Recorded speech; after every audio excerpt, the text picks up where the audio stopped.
My name is Robert, a truck driver for over 20 years. I've seen strange things on the road, but nothing compares to what happened that night 8 years ago. A black car emerged from the shadows, following me for hours. It seemed like a tasteless prank.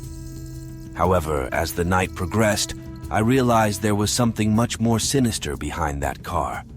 And when I finally confronted what was inside it, my life was never the same again.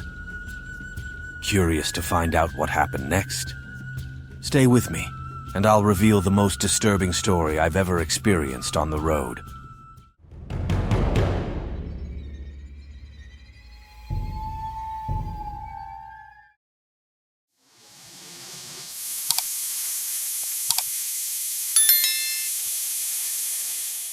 Over the years during my travels, I've witnessed many cases, and many of them we could consider paranormal.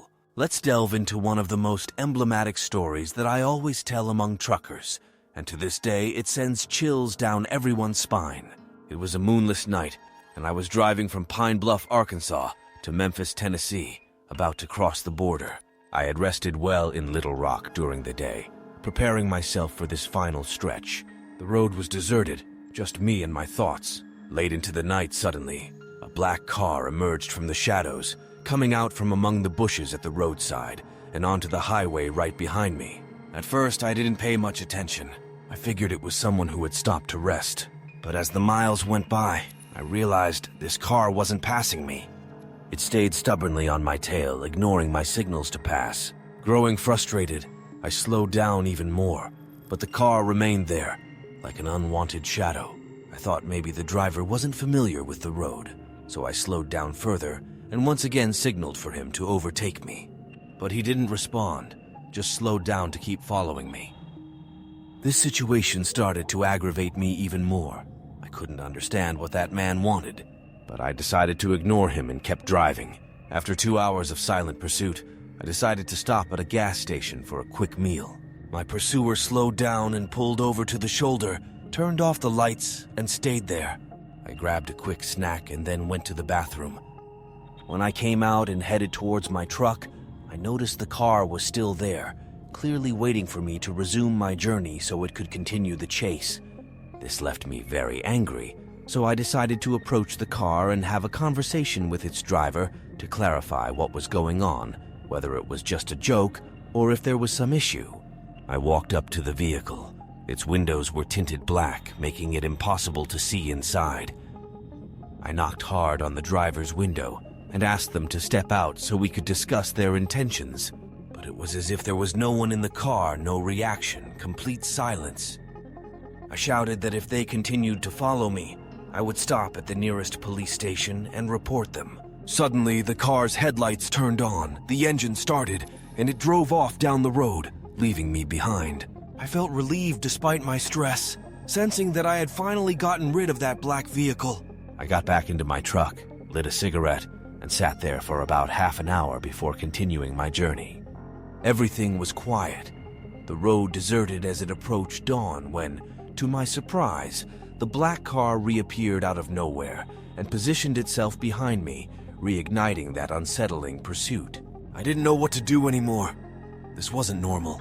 That black car and its mysterious driver must have had something in mind, perhaps a serial killer or a roadside robber with a sadistic streak in their attacks. Many minutes passed, and the situation remained the same.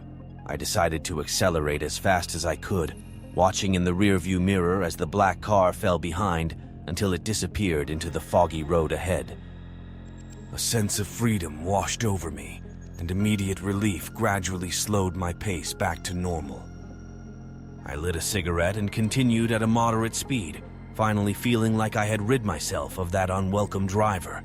I followed for about 10 miles when suddenly the black car caught up and dangerously tailgated me. I slowed down to a crawl, signaling for it to pass, but there was no sign the driver was following my instructions. I honked, flashed my lights, and shouted, unsure of what else to do to avoid an accident. Then, I felt a powerful impact from behind. The black car had violently hit me, causing me to lose control of the steering wheel and veer off the road.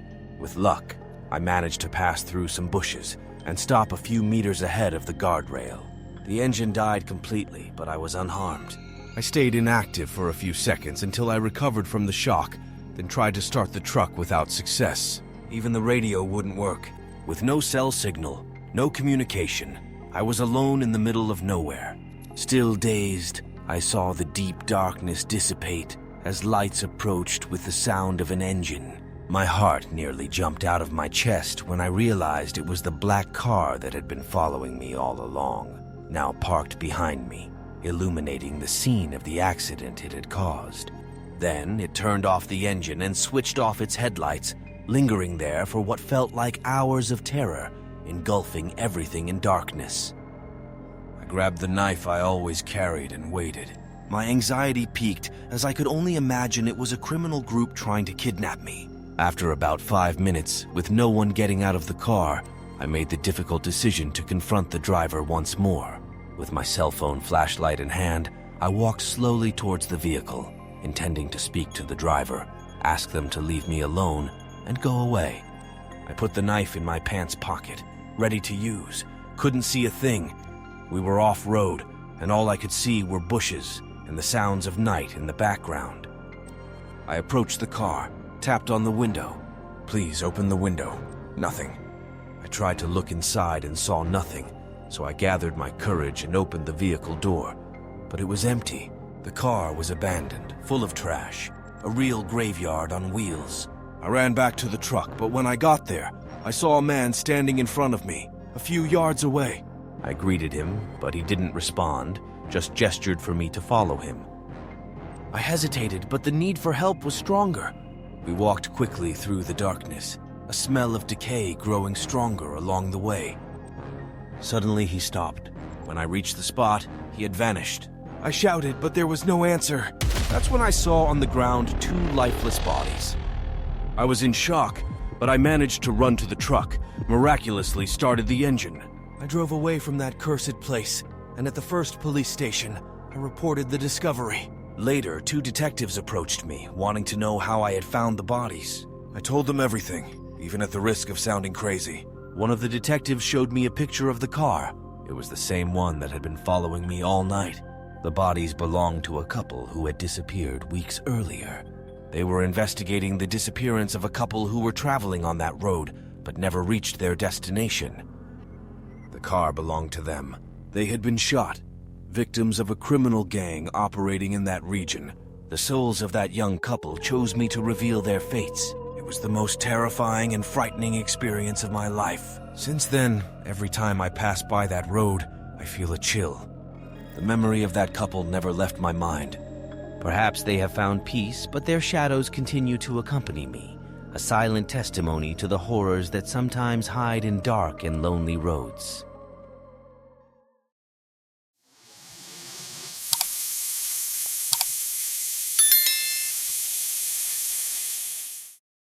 Do you believe in the paranormal? What if I told you that something unexplainable happened on an ordinary night? Imagine being in a place where history and mystery meet, where every corner hides a secret, a night like any other, until the unexplainable happened.